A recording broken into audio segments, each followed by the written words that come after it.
ସାଙ୍ଗମାନେ ଏଠି ସବୁ ଆଣିଛନ୍ତି ବିସ୍କୁଟ।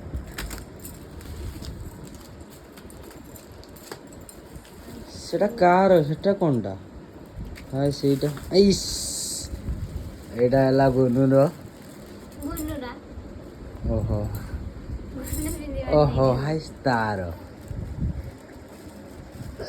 ଗୁନୁରା ତୋ ଜିନିଷ ତୁ ମୋ ଜିନିଷ କରିବୁ ନା?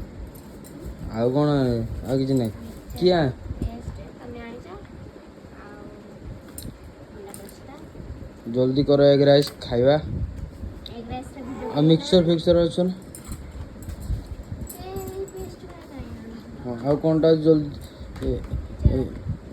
ମିକ୍ସଚରଟା କ'ଣ ଭଲ ନା ମିକ୍ସଚରଟା 90 ଟଙ୍କା ନେଇଛି ଭଲ ନା ବୋଧେ ରାଗ ବୋଧେ ମୁଁ କହିଛି ରାଗ ବାଲା ବୋଧେ କ୍ୱାଲିଟି ବାଲା ନା